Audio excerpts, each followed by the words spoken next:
Ensuite, le dixième levier, c'est quoi? Les marketplaces. Donc les marketplaces, c'est quoi? Ce sont les places de marché. Donc vous en avez certainement déjà peut-être entendu parler. C'est un canal de vente qui est quand même très très utilisé. Donc les places de marché, ce vont être des sites à très fort trafic. Donc là, on va parler de Cdiscount, on va parler d'Amazon, on va parler de Rue du Commerce, de PriceMinster, enfin voilà, vraiment de tout. Xmania, eBay. Voilà, beaucoup de sites qui ont beaucoup de visiteurs uniques. Vous allez tout simplement envoyer votre catalogue de produits sur ces marketplaces. Par exemple, on va prendre Amazon, vous allez envoyer votre catalogue produit à Amazon. Amazon va proposer vos produits, va communiquer sur vos produits et si jamais il y a une vente sur Amazon, vous allez reverser une commission. Donc, c'est un marketing à la performance, c'est-à-dire que vous ne payez que si vous vendez.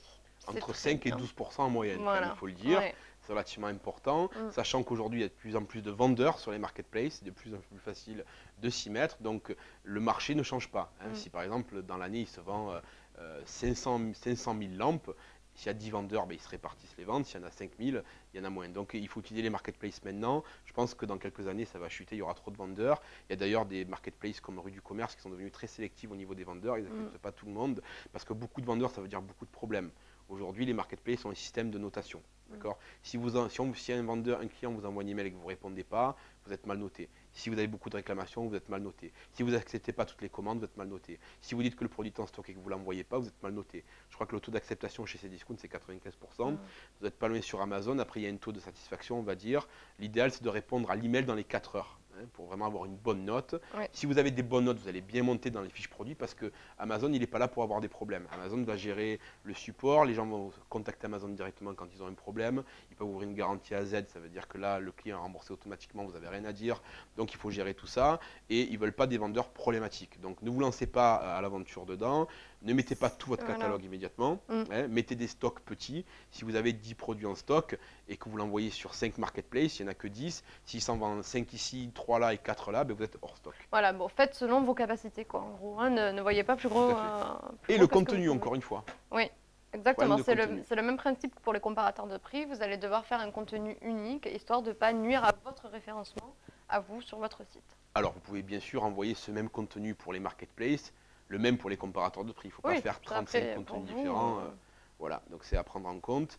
Alors après, il y a des marketplaces aujourd'hui qui ont vraiment évolué. Je parle de Cdiscount. Cdiscount, aujourd'hui, il a une plateforme qui s'appelle C-Logistique qui vous permet de stocker directement vos produits chez Cdiscount. L'avantage, c'est que vous n'avez pas la gestion des stocks. Il y a également Amazon, Amazon qui le fait depuis longtemps, le service d'expédition d'Amazon, qui est, on va dire, monstrueux. C'est une usine à gaz. Ça marche très bien, ça marche très vite. Et l'avantage, c'est que vous pouvez bénéficier aussi, d'autres le proposent, du service expédié par Amazon et de la livraison rapide. C'est-à-dire que si vous commandez avant 15 ou 16 heures, vous recevez le lendemain avant 11 heures. Voilà, ça s'appelle l'Amazon Premium. Aujourd'hui, sur Amazon, les gens peuvent s'abonner. Ils payent, je crois, dans les 50 € par an. Et ils bénéficient de la livraison gratuite tout le temps sur tous les produits. Par contre, la livraison sera à votre charge. Donc, il y a les prix sur Amazon. Et Amazon a une superbe API qui s'appelle MWS, Amazon Web Service, AWS, pardon, ou MWS, Marketplace Web Service, voilà, qui vous permet de communiquer vos stocks en temps réel, parce que c'est important. Quand il y a un produit qui est vendu, expédié par Amazon, il faut que votre outil, soit votre boutique, soit votre ERP, sache que le produit est parti, qu'il est bien revenu. Amazon va également gérer, je parle beaucoup d'Amazon, il y en a d'autres, Amazon va aussi gérer le retour. Quand le client renvoie le produit, il repart chez Amazon, et s'il est cassé, il va être diagnostiqué, il va être mis dans le stock non expédiable. Vous pouvez faire ensuite une commande de prélèvement pour récupérer les produits ou demander à Amazon de les détruire ou de les remettre en vente. Donc ils gèrent vraiment la logistique et ils ont des dépôts en France, en Allemagne, en Angleterre, en Italie, en Espagne et en France. Donc il y a 6 pays. C'est vraiment bien géré. Au niveau des marketplaces, ça évolue bien. Donc c'est un canal à utiliser si vous faites de la vente en ligne.